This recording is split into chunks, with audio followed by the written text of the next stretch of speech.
नमस्ते मित्रांनो, चांगलं चॅनलमध्ये आपलं स्वागत आहे. मित्रांनो, आज आपण आलेलो अध्यक्ष केसरी ओपनच्या मैदानामध्ये. या मैदानात खूप जबरदस्त लढती आपल्याला पाहायला मिळणार आहेत आणि या मैदानात हिंद केसरी सचिन सुद्धा दाखल झाला आहे. चला तर मग सचिनचं नियोजन कसं आहे ते जाणून घेऊयात. नमस्ते भाऊ. नमस्ते. काय सांगाल, सचिन प्रथमच शिरवळच्या मैदानात पळतोय का कसं काय? हा, प्रथमच आलाय. पहिल्यांदाच. बरं, किती साधारणतः किलोमीटर वगैरे कसं काय? साधारण 120 किलोमीटर भरले. 120 किलोमीटर. बरं. आज कोणासोबत नियोजन केलंय सचिनचं? कसं बरेच प्रेक्षकांचं कमेंट होत्या, कसं काय नियोजन केलंय का? प्रेक्षकांच्या मनातलीच गाडी पळते आज. बरं, कोण आहे कसं काय? मथुर आहे आज. मथुर आहे. त्या दिवशी पण खटावमध्ये ही जोडी पाहिलेली आणि आज पुन्हा एकदा आम्हाला ती जोडी पाहायला मिळणार आहे. गाडी पळली होती पण सेमीला काहीतरी 19-20 झालं, त्यामुळे गाडी लॉबी झाली. बरं, म्हणून आज इथं हाणायचा निर्णय घेतला. बरं.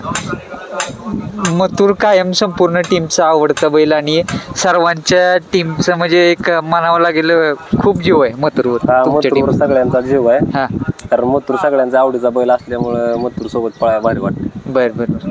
आज शाहिद भाई आलेत का? आले शाहिद भाई. बरं. त्या दिवशी पण उज्जैन सोबत जबरदस्त पाहिलेला आपला सचिन, काय सांगाल, एक नंबर केला त्या जोडीने. उज्जैन 50-50.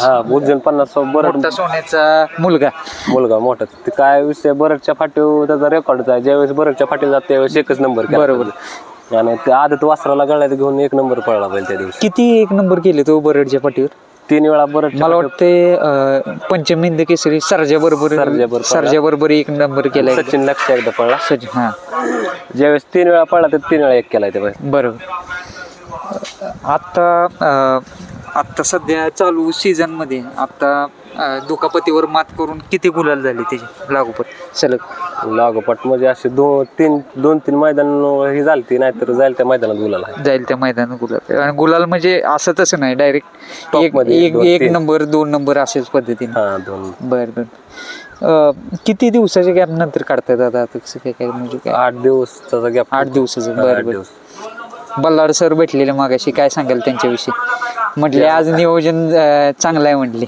त्या माणसात सांगायचं म्हणजे त्या माणसासारखा माणूसच कुठं नाही. हा, इतकं नॉलेज बैलगाडी क्षेत्रातलं आणि बोलायचंच काम नाही. त्या माणसाने एकदा सांगितलं ना तर तेच होणार 100%. कंटिन्युअस फोन चालू असते त्यांना, म्हणजे त्यांचं म्हणजे लय फोन करते त्यांना बैलगाडी क्षेत्रातली. हा, आहे ती देव माणूस. तेवढं अनुभवी मार्गदर्शन आहे म्हणून. मार्गदर्शन चांगलं आहे आणि देव माणूस आहे, सगळ्याला सांभाळून. आता दावणीवरच्या बाकीच्या बैलांचं नियोजन कसं करतं, देवा वगैरे कसं काय? म्हणजे चालूच आहे नियोजन त्यांचं बी. संपूर्ण आता लक्ष जास्त करून सचिनकडे सर्वांचं आज जी जोडी पळते मथुर आणि सचिन, ही आम्हाला कोणत्या गटामध्ये पाहायला मिळेल कसं? गट नंबर 30 मध्ये गाडी पळणार आहे. 30 मध्ये. बरं. आणि ड्रायव्हर कोण असणार आहे? ड्रायव्हर माहित नाही अजून कोण आहे ते. हा, पण बसल्यावर कळणार ड्रायव्हर कोण. बरं. चालेल, शुभेच्छा तुम्हाला.